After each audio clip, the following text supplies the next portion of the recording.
right, you got an '07 to 2013 Mini Cooper. You want to change the oil? I got you covered. Stick around.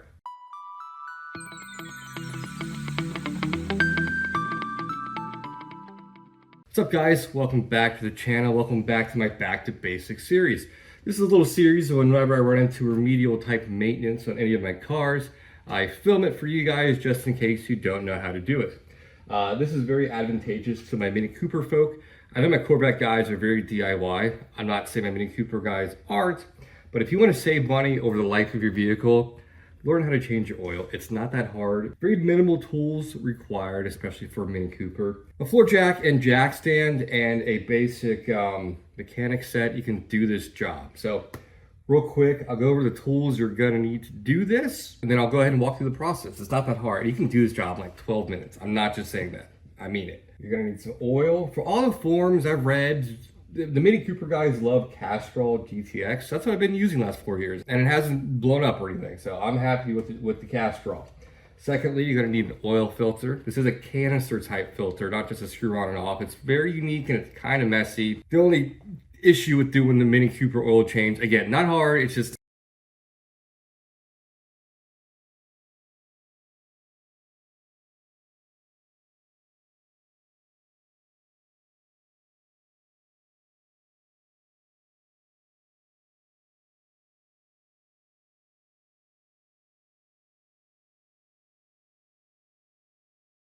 this time I'm gonna go ahead and just swap it over or just turn it around, if that makes sense.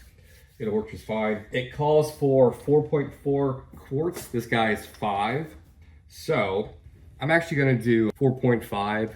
The S especially has a tendency to burn oil, and I do add oil about every 3 or 4 months, another half a quart. So it's not bad to add a little more to your Mini Cooper, especially a Mini Cooper S. So, and then also you're gonna need for your canister filter a 27 millimeter, very unique size. You can buy one of these just by itself at any parts store. And an 8 millimeter for the drain plug. Today I'm substituting a T47, which will work in a pinch. I can't find my 8 millimeter hex socket. It's always something, you know? Anyways, and lastly, something to catch the oil with, a funnel, of course, and a jack and jack stand. So I'm gonna go ahead and move my C8 out, bring the Mini Cooper in, let it run for a couple minutes, let it get up to temperature so all the oil comes out. You don't want it too hot, hurt yourself. What do you want it for? So let me go ahead and swap cars and I'll walk you through the whole process, okay? And again, if you're trying to do this yourself, anything I missed, anything I'm not clear, please ask me below. Cool? Cool.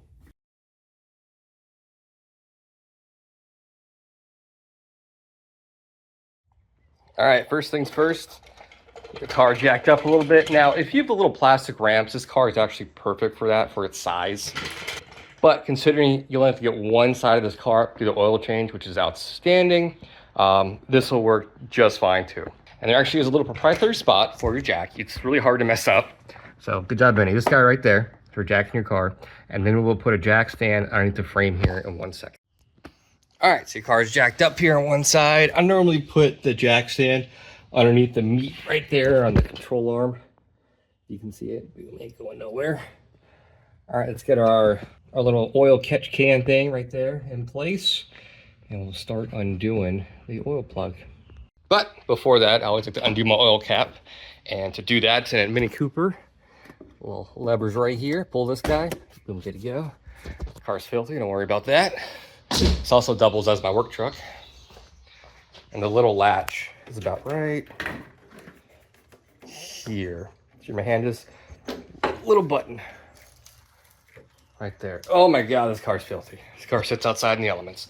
Poor fella. Here's our oil cap. All right. And then when we get to it, our oil filter is actually down in there. Yes, believe it or not.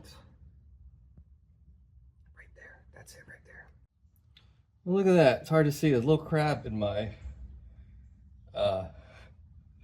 garage. I live about 30 yards from saltwater, but it happens on occasion. Always think it's a freaking huge spider, but crabs don't bother me. I'll get them out here real quick. Bye, little fella.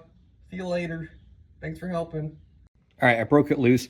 I misspoke. I said T47 earlier. Use a T50 for a substitute for an 8mm, or just don't be like me and use an 8mm.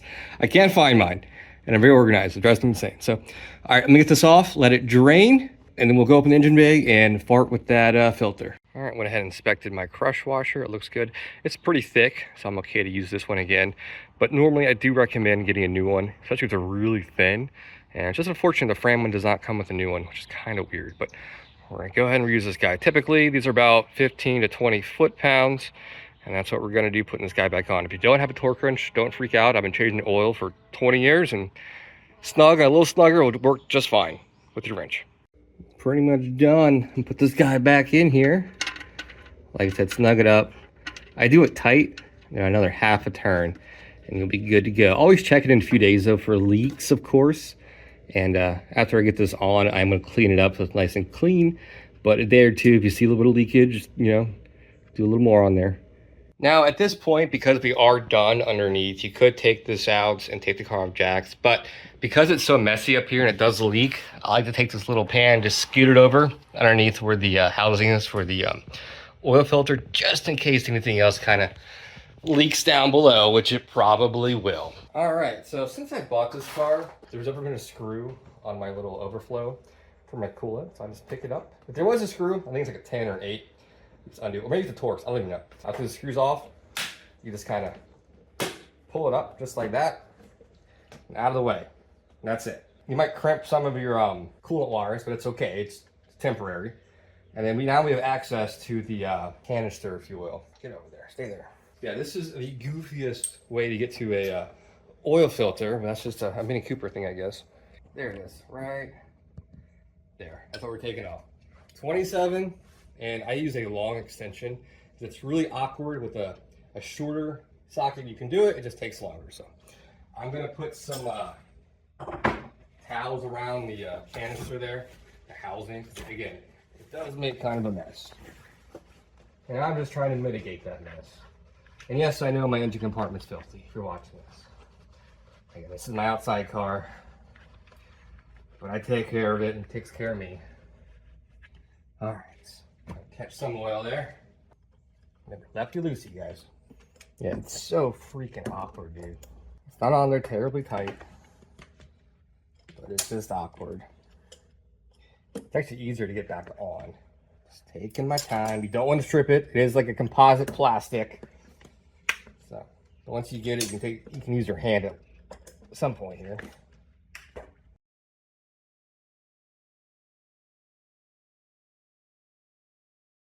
All right, go ahead and pull it on out.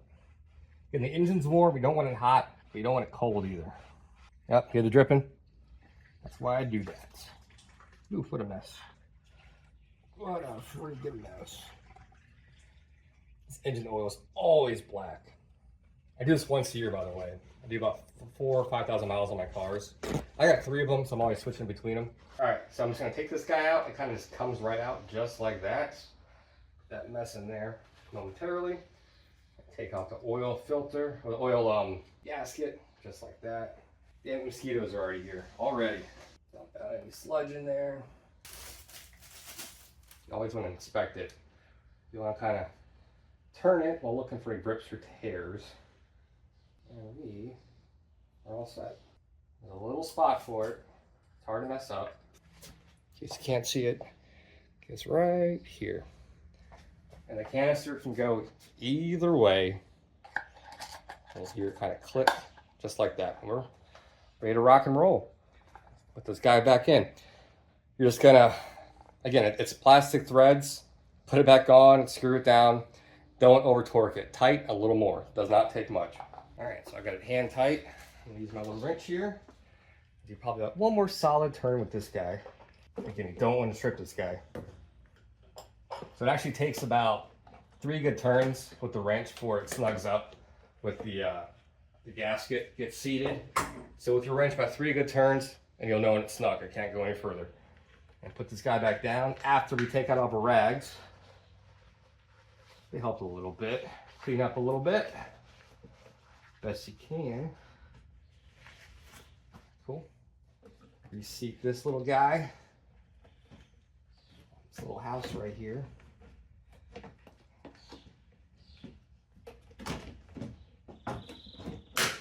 Boom, it'll kind of clip into place. And last thing we got to do is add our 4.5 quarts of oil. We're ready to rock and roll. In case you don't know, it has a little measurement on the back of any oil jug. We're taking it down to 0.5. This cost me, they had a promo at Advance Auto, $33. Not bad. If you go to Jiffy Lube or anywhere else, they're always going to upcharge you. Find other things, nothing wrong with the car. It's going to cost you $150. Something else is broken, always is.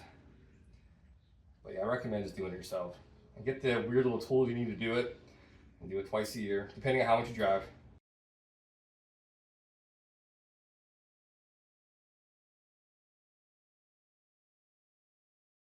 All right, we're all set. Put the cap back on, take it off jacks, and you're ready to rock and roll. All right, well, there you go. Here's how to save a lot of money doing your own oil change on your Mini Cooper. It's not a hard job. And also, at the very end, you have oil left over. What do you do with it? Well, what I normally do, I'll get empty jugs from previous oil changes. And when they're full, I just take it back to the store. Just go in the store, say, hey, I have oil. I used to work at an auto parts store in high school, so I know how it works. But yeah, you just walk in, say you got oil, they'll point where to go, and you just dump it out. That's it. It takes 2 seconds. Yes, and don't just throw it away. I think you can get fined for that, and you shouldn't do it anyways. But yeah, I was filming, and I did that in 20, 25 minutes. It's honestly a 10, 15 minute job. It's really, really easy. And for a Mini Cooper, especially R56 Turbo, I would not go more than 4,000 or 5,000 miles because these cars have a tendency of being starved for oil on the top end, and keep these things topped off. I mean that. Keep these damn things topped off because they get starved for oil, and then the chain guards lack lubricants and it can grenade itself. This is a direct interference motor, meaning if the timing's off, you will put a piston through the hood and your Mini Cooper is no longer good to you. So my biggest takeaway from this video is keep your Mini Cooper lubricated at any means possible. Keep it lubricated. These engines will last a long time as long as the oil is topped off and fresh. I promise you. Cool. So cool, guys. Anything else you want to see my Mini Cooper guys on the Mini Cooper on how to, please let me know. I know I neglect this car a lot. I don't mean to, but it's a good car once it's sorted out, and you take care of it. So cool. That's all I got for today. I'll see you guys Saturday for the local Waterside Corvette show. It's gonna be a lot of Corvettes from C1 to C8s and everything in between. It's gonna be a lot of fun. Hope to see you guys out there. So cool, guys. See you guys next time. Okay.